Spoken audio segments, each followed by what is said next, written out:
Hi, we're going to get started with the prose and poetry open mic. My name is Tom Cannon. I'm the Poet Laureate of Oshkosh. And so my job is to foster creativity. And so I'm holding these open mics, and we really hope that lots of people can read tonight. If just a couple, that's okay too. I think if you find it's going to be a warm, nurturing environment. So, as the Poet Laureate, I finally able to call myself a poet, and actually it really helped me to think about poetry and what and how important it is. And I've kind of had some breakthroughs on the importance of it.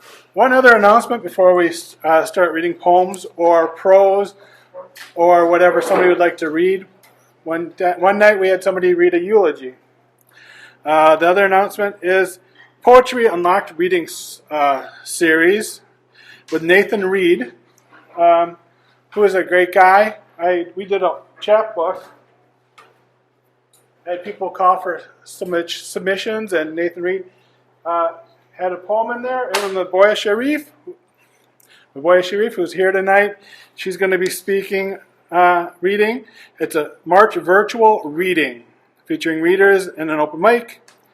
You can register in advance, and again, you're going to interested poets are going to will sign up during the Zoom event and participate in the open mic portion.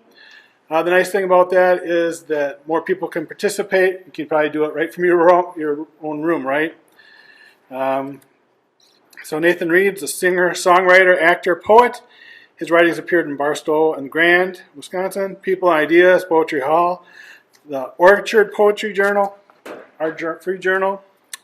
Mboya Shariff is a writer, poet, artist, graphic designer, publisher, author of several children's books, Baby J series, authors of Another Dose of Reality, a book of poetry and short stories, and the founder of Doses of Reality. So, talk to Mboya for that, give you how you can sign up and things like that. My wife Linda and I have the Healthy Dose of Reality, so I recommend it.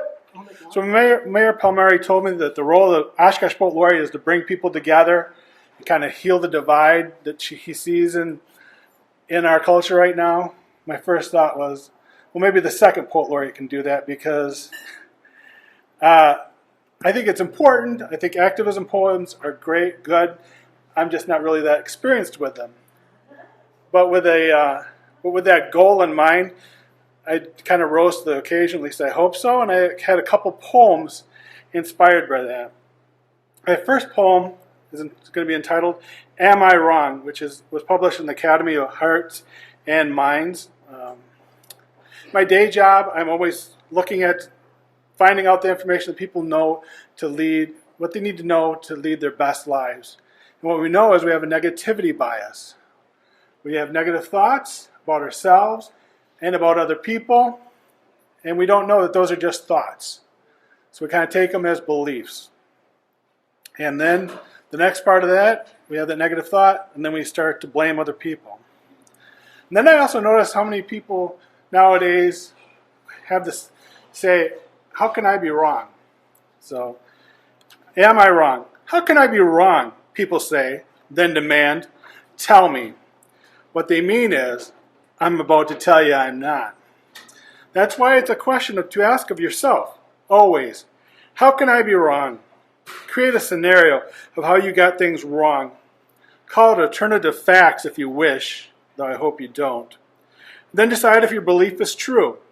And if it's not, change your mind.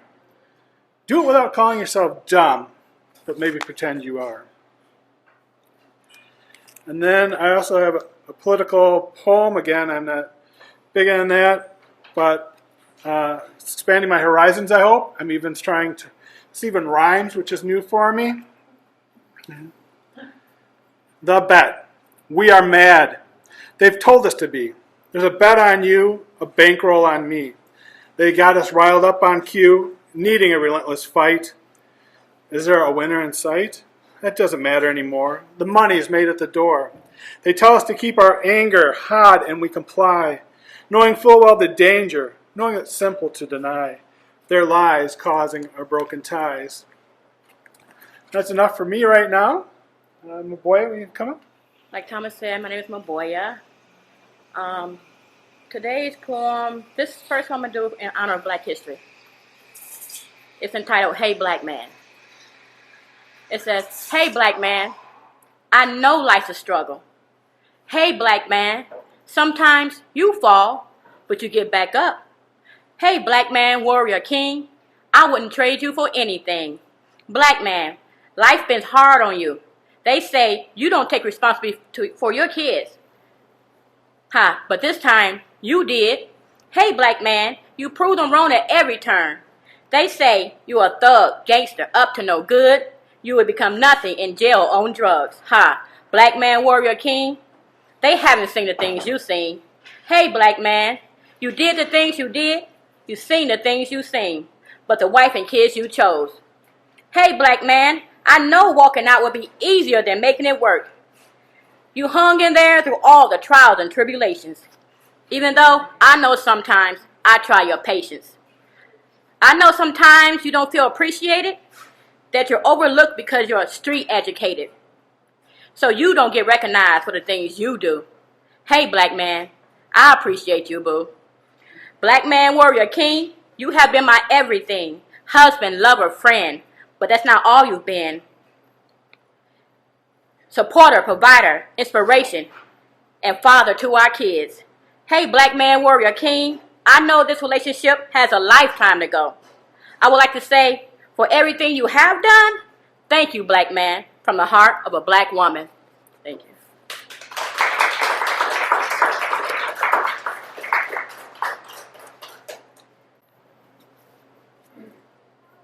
This next poem is entitled, Someone to Love Me. Mommy, where are you? You said you'll never leave me. You said you'll always love me. But that cannot be, because I'm right here, sitting alone. Mommy, Daddy, we were so happy together. We were a family. You made me feel safe and secure. You love me. Now there's no one to love me. And I'm afraid. Mommy, Daddy, I'm afraid. Who shall love me now?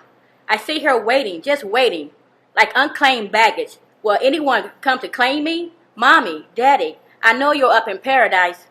Can you ask God to send someone to claim me? I'll be good from now on. Please, please, please, God. I sit in a room with hundreds of other kids like me and stare out the window. I prayed to God for someone, but they never came. Maybe no one wants me. Maybe I'm too small or too ugly. What is wrong with me? Can you see what I see? Dear God, please send someone my way. I've been good every day, and I don't take much to feed. If you want, I won't eat anything. I don't grow that much, so I don't need a lot of clothes. I can wear the same clothes every day. I don't talk a lot. If you want, I won't talk at all. Dear God, please, I won't ask for anything else.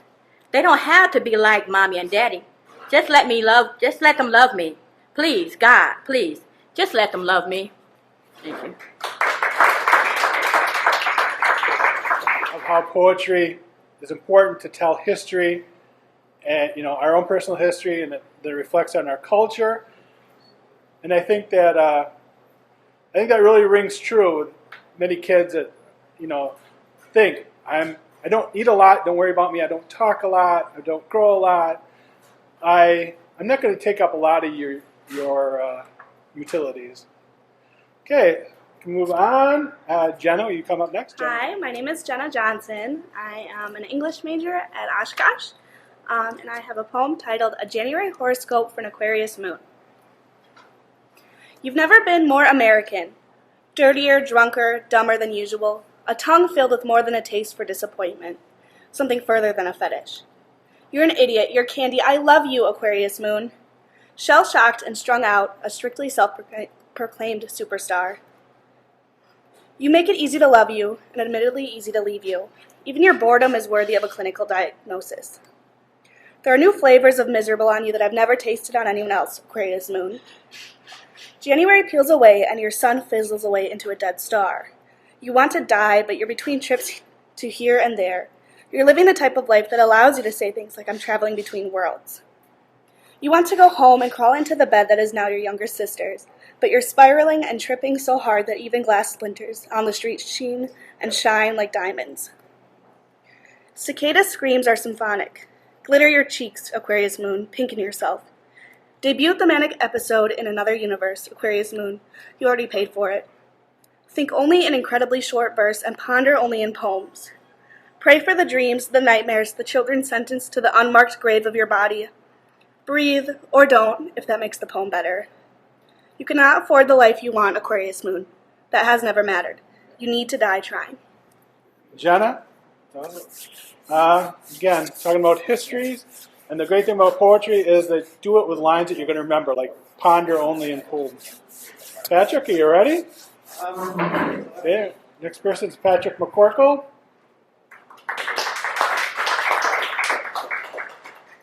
Yeah, hello everyone. My name's Patrick. I've been a member of a couple of writers clubs for a few years. Met Tom at the Saturday group at the Oshkosh Public Library just down the street. And I think it's a poem that I've read before, but that I would like to do again. Speaking of that library that I spent so much time in, I'd like to read a poem entitled My Hometown Library. My hometown library. Before I had to study, before I had to work, before I had to mature, I remember calm lions staring. I remember a dome reaching for the sky. I remember pillars thick as tree trunks. I remember books stretching on forever. I remember this place, beckoning, luring, enchanting, from sunrise to sunset, during frost and chill, rain and bloom, sun and heat, wind and leaves.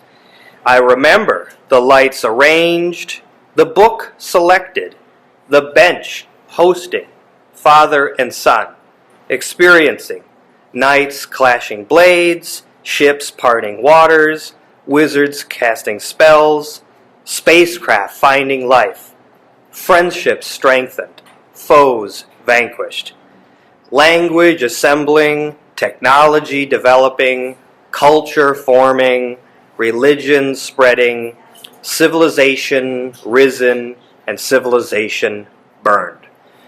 20 years later, the silent carnivores, the sky-spearing dome, the thick, stocky pillars, the endless tomes, still beckon, still lure, still enchant.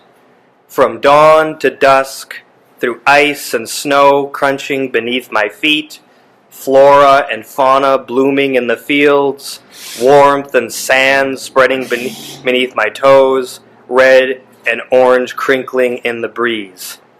I will not forget the drafts constructed, the table arrayed, the writers presenting, essays, epics, fables, memoirs, novels, op-eds, poems, songs. I will not forget the structure that stays the same. I will not forget the building that inspired me to read and write. I will not forget my hometown library.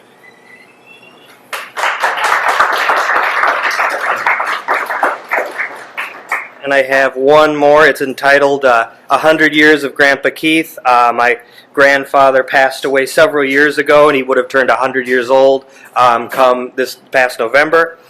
So, yeah, 100 Years of Grandpa Keith. A century ago, you were born. In childhood, the Depression took your home. In adolescence, family woes made you stop school. At 19, you were called to shatter the Axis. At 23, Uncle Sam called you home. Then, studying through meals and shift breaks, securing your GED, master's, and PhD, getting ensnared by a real artiste, fathering 4 children, guiding unteed pupils, enhancing history in England and France, remaining in Oshkosh, the Oxford in Wisconsin. 32 years ago, I met you.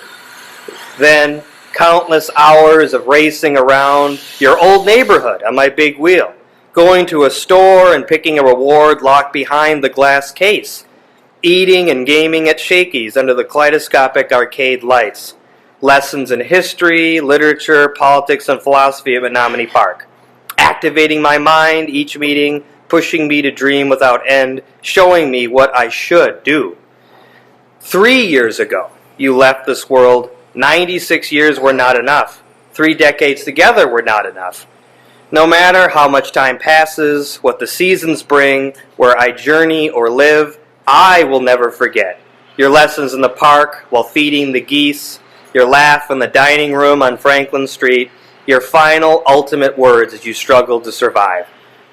Do not ever stop writing, and write I will until my final breath. For you, educator, veteran, warrior, survivor, dad, grandpa, biker, and friend. Happy 100th birthday, Grandpa Keith. Thank you. It's almost like we coordinated on about history. Because I drew a couple poems about my own personal history, my family's history. Patrick's were important. Get the history of his grandparent. Get the history of the library for eventually when there aren't any libraries left, right? It'll tell how important it was. Although I think the library does adapt. They'll keep going. But. All right. So this next poem is about my own personal history. It's no more important than your history because both are important. This was also published in the Academy of Hearts and Minds. Rain on the roof. Rain falls on the tin roof, dripping it off into the rivulet of seasons past. We made a go-kart out of a cow stanchion. The unused chicken coop became our clubhouse. We climbed the rungs of the grain grinder sunk into the ground to stand on the bin, our ship's crow's nest. We slipped into the granary and opened a chute. The dusty kernels enveloped us. Grain fell like sand in an hourglass, like the days of the week do now. The dogs slept under the pine. The cats crept through the barn. We played shadow tag under the dusk to dawn light.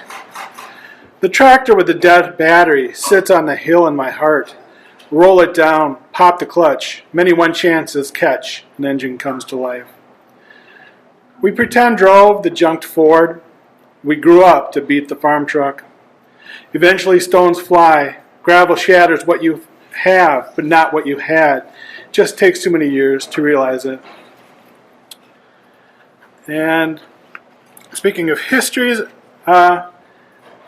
last year, actually, my dad has been telling more and more stories, things about the past, and he showed me a letter that his grandma wrote to him about when he was born in 1940 in their farmhouse. My grandma grew up to be 100 years old. And so it's kind of I took that, and it's a found poem, and I turned it into this poem. So we call it a found poem.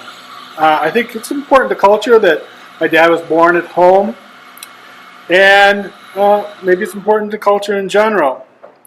In the past, stories were written down, and I think that's sort of falling away, but poetry is a way to continue telling our history in a powerful way.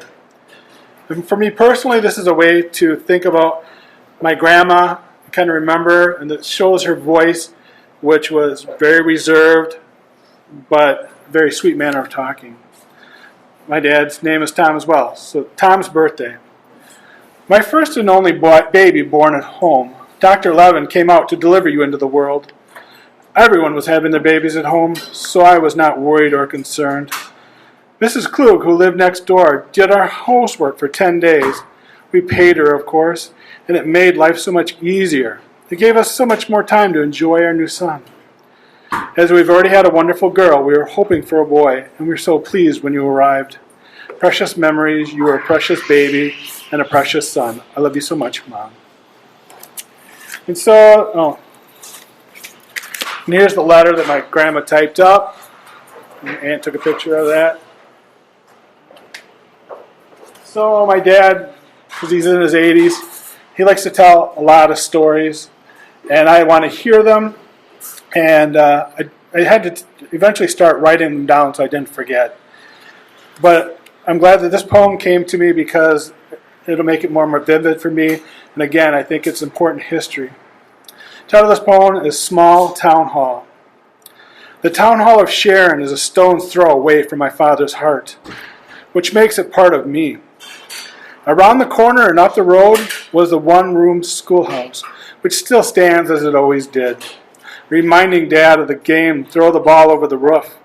My father loved his chore fetching water from the neighborhood next door. Within that tract of my father's core, 3 farms entwine. One was his grandparents', one were the renters', one was where he grew up, where his siblings played shadow tag while he milked the cows, where he began his own family. A creek ran behind our farm. Dad once followed his sister to capture frogs. Near that creek was a group of trees, the memory my dad wants to impart on his children. Is my grandpa, pheasant hunting, birds flying from the trees so numerous he could not figure out which ones to shoot. In many ways, those farms are gone. Yet what tranquility it gives my dad and me to let our minds tramp past the white barn, over the gnarled barbed wire fence, tangled with weeds, back and by the trickle of the creek to stand with my grandpa in his brown vest, red plaid hat. Like my dad, my plan is to get a lot older, yet someday I hope to stand shoulder to shoulder with my dad, my grandpa, everyone that holds home in their hearts. All right, anybody else want to go again? Actually, this one does not have a title. It's kind of new. Maybe not finished. I don't know. It says, I cried for you the night you died. No. I cried for you the night I died. The tears I cried I cannot hide. My body bleeding from the inside. Where were you? My eyes in tears, my mind in fear. Body tumbling down while Satan pulling me down. I'm dying. Where were you? I am stronger than that. I will not be pulled down. I will not fall. Mama, they call. Where were you?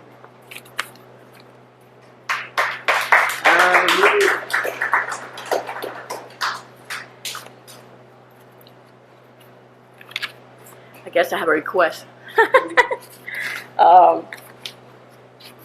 This was entitled Good Old Days. You know, growing up, we didn't have much. It was 6 of us. We didn't have much. So anyway, this one's called Good Old Days. It says, I remember those good old days when things were so simple. Even when we were poor, we weren't looking for more. Love from family kept us happy. We were not concerned about what we had, as long as we were fed. Oh boy, those were the good old days. A television in every room? Wow, you must be rich. Because I remember standing over the TV set with a hanger. We wouldn't worry about the danger. We wiggled it back and forth. Is that good? How about that? As soon as we sat, static. It's your turn.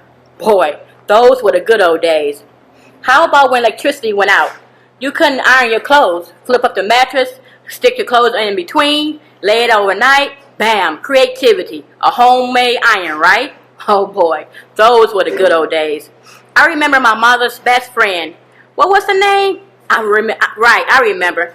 Thrift store. With those clothes, we were so poor. Okay, with those clothes, we almost went to war. So what, I'm poor? You gonna buy me some more? Oh boy, those were the good old days. When the heat was turned off, we didn't care. The stove is my friend, the stove is my friend. Oh boy, those were the good old days. Can I have some juice? Was not heard. Now sugar water, I understand. All the Kool-Aid gone? Man, oh boy, those were the good old days. Remember when you didn't have much money, but when you went to the store, you come back with a bag full of candy? Or mini because it only cost a penny? Oh boy, those were the good old days. Your birthdays, hand-me-down toys. I want a new bike.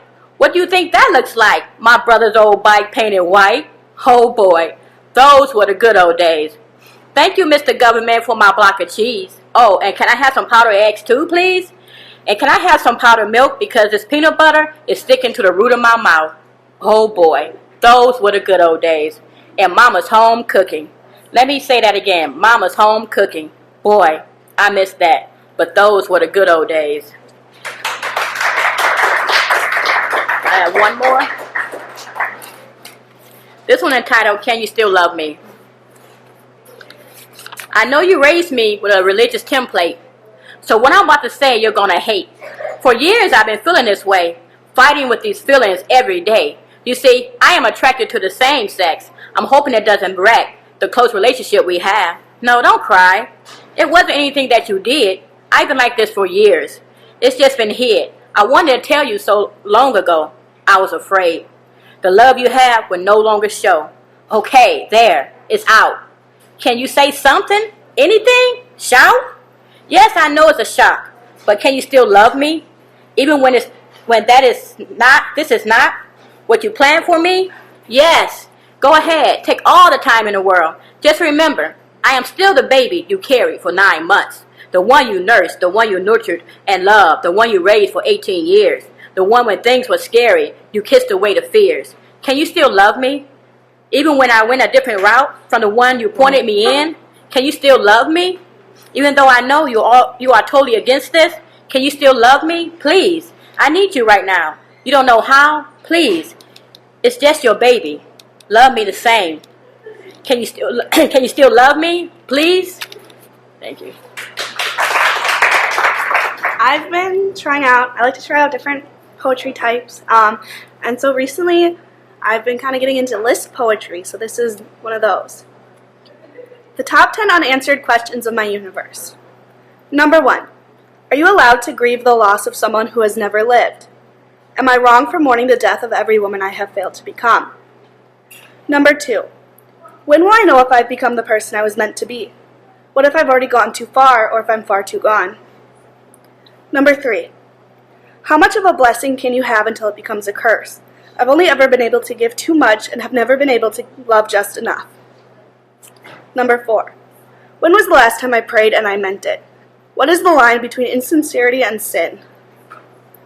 Number 5. When does the cut stop bleeding, the ground stop shaking, the fire stop burning? Are the ruins they leave behind not worse than the disasters themselves? Number 6. Am I not worse than the hands that broke me to be this way? Number 7. Will the girl I was before ever stop haunting me? Will my shadow ever morph back into my physical self? Number 8. How do you know if your ghosts have left you? How can you be sure that you don't become them instead? Number 9. Has the world ever been beautiful? Has it ever not been? Number 10. Will it ever be beautiful enough for me?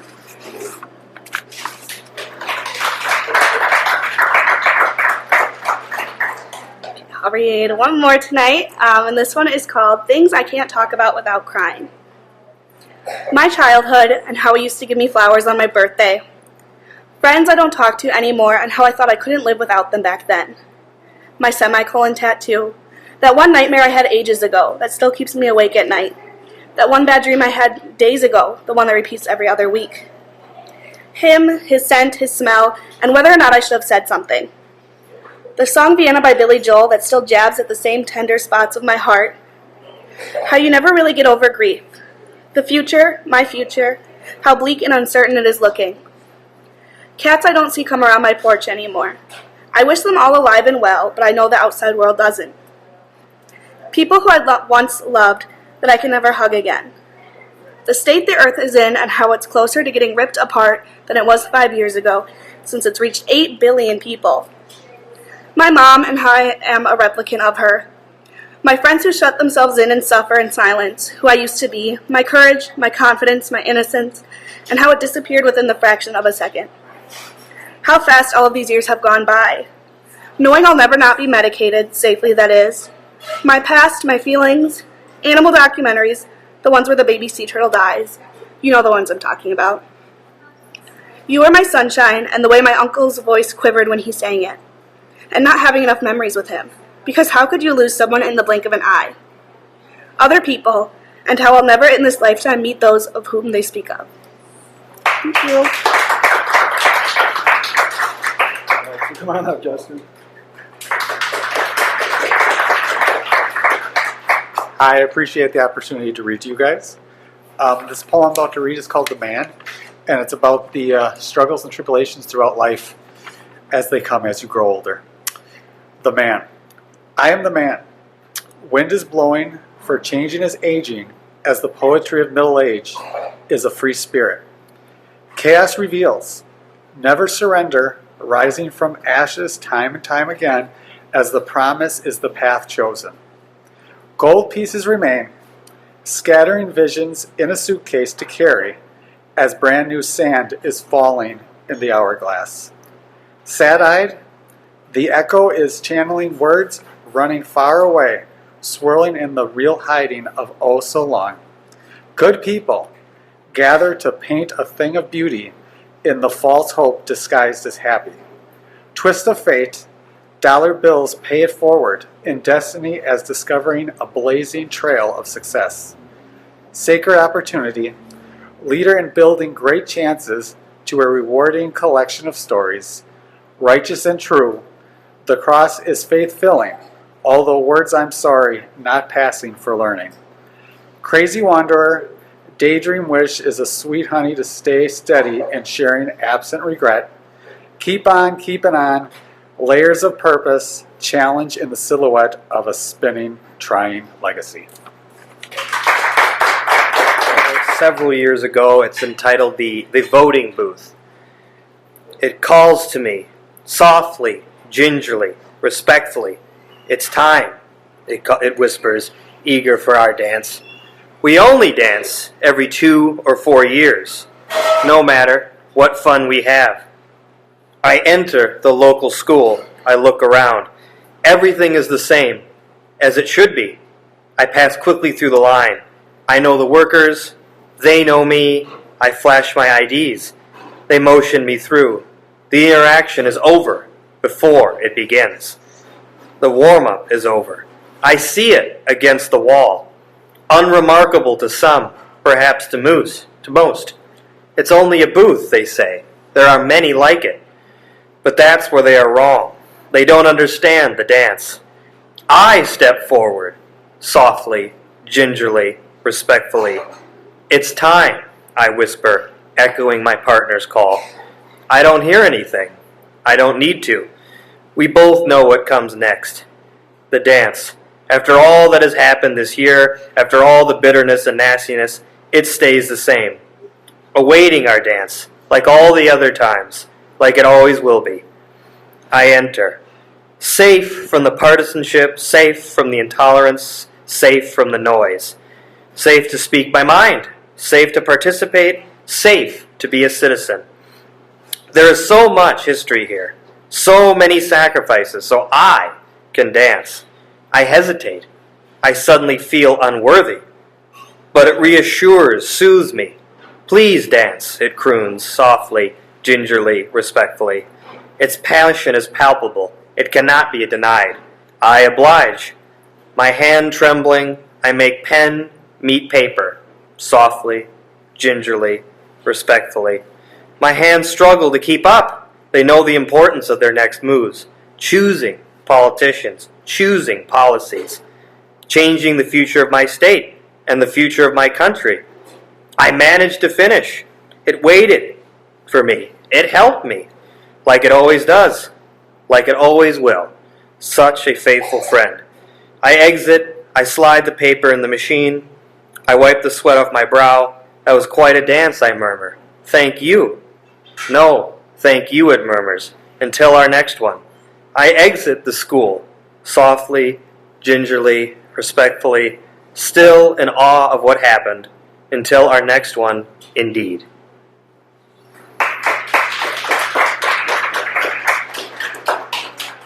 All right, to close up, I just want to do a couple more poems.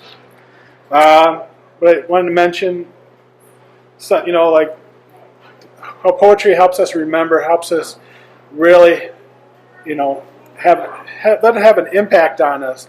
Patrick's use of repetition, the dance, and the repetition of the word save, and the kind of the dance. He does something, then something happens, and and then you enter and you leave. I really liked Justin's a suitcase to carry, because a lot of things, sometimes we pack our suitcase, sometimes people pack it for us, but that suitcase that we have to carry has been packed by somebody. And then, of course, Jenna's use of, showing emotional hurt. There's lots of similes. There's a comparison. And it helps us to understand things. So when she talks about, does the cut ever stop bleeding? That's such a good way of thinking about emotional pain. It's not just spreading out. It just keeps dripping, dripping, dripping.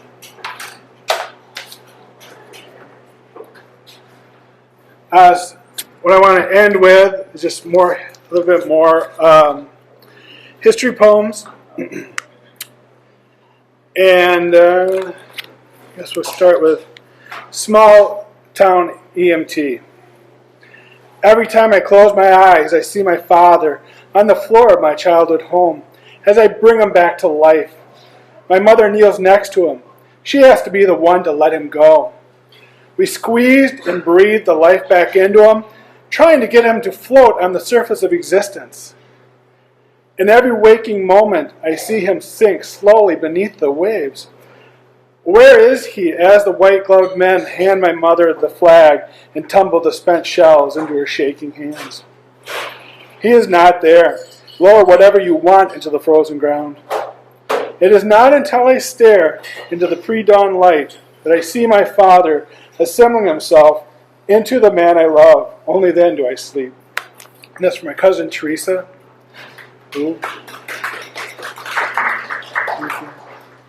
And so she did have to do a CPR to my uncle, her dad.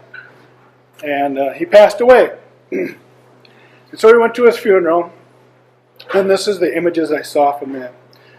Title of the poem's Crystal, White, and Black. Fireman, soldier, father, 3-volley rifle report, shells placed in the widow's hands as she stands on the church steps. Antique fire truck leads the way. Fire trucks and fire family mark the route. Folded turnout gear lays at the entrance of the cemetery. Crystal, white, and black, branches bent, heavy, delicate. Gray headstones in a white field. Green tent, green outdoor carpet. The wind sweeps the snow before it hits our faces. Blue uniforms, red ears, white gloves, moved with purpose, fold and present the flag. Dark figures with red belts walk in step, erect in the wind. Down the quarter-mile drive, discordantly harmonious with the black and white of winter, the gray moving sky.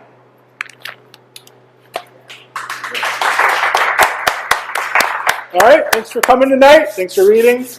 I hope everybody enjoyed it themselves. Oh, very good. That also includes, if you haven't joined the Poet Laureate, Oshkosh Poet Laureate Facebook, I'd love people to do that. Talk about poetry, maybe share their poems, find out about new and upcoming events.